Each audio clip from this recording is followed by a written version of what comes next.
Welcome to the Explainer. Today, we're going to jump into a really classic English idiom that you've probably heard a bunch of times. A bone of contention. So, what in the world does a bone have to do with an argument?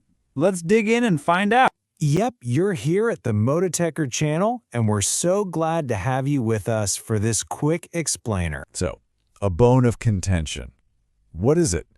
You know, by the time we're done here, you're going to know exactly what this means, where it even comes from, and most importantly, how to use it. And this is going to be useful whether you're a native English speaker or you're learning Indonesian.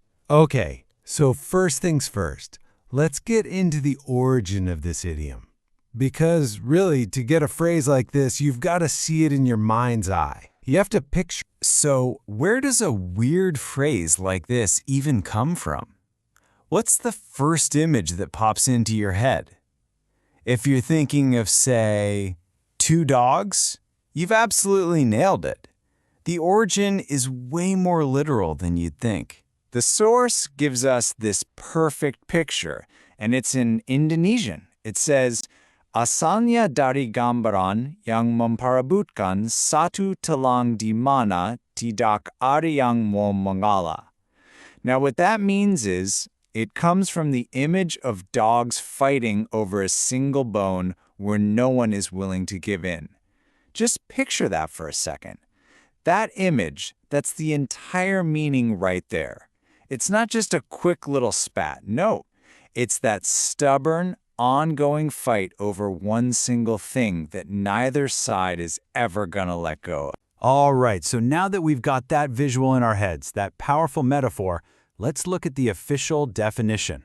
You're going to see how perfectly it lines up in both English and Indonesian. Okay, so in English, look at that. It's a subject with continuing disagreement, and that word continuing is so important. This isn't some argument that's over in 5 minutes. Now, in Indonesian, it's sumber perdebatan, which literally means the source of the debate. See how they just click? They align perfectly.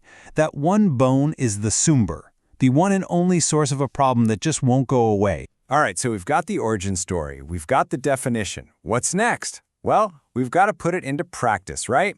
Seeing it used in a real sentence is honestly the best way to make it stick in your brain. Let's start with an example in Indonesian. Here it is. Warisan rumah tua itu menjadi sumber pertengkaran antara saudara-saudaranya. Now, this means the inheritance of the old house became the source of the argument among the siblings. You can just picture it, can't you?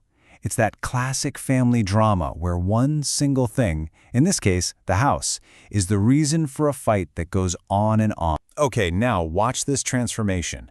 That whole Indonesian phrase, sumber pertengkaran, the source of the argument, gets swapped out for our idiom. The inheritance of the old house became a bone of contention among the siblings. Wow. It just hits different, doesn't it? It's so much more vivid. It immediately brings that powerful image of the dogs fighting right back into your mind. Okay, let's wrap this up and lock in what we've learned. Here's your key takeaway, and I've broken it down into 3 really simple parts for you. So, number 1, the meaning. It's an issue that causes a long, drawn-out argument. Got it. Number 2, the origin. Just remember that super clear image of 2 dogs fighting over one bone. And number 3, the use.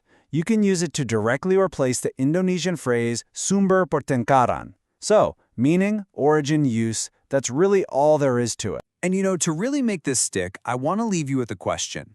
Think about it for a second. In your own life, maybe at work or at home, or even just something you saw in the news, what's a bone of contention that you've come across recently?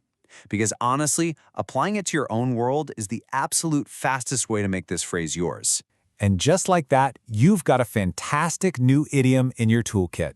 Thanks so much for joining me for this explainer here on the Mototecher channel. I'll catch you on the next one. Thank you for watching this video. Hopefully useful. Don't forget to like and subscribe.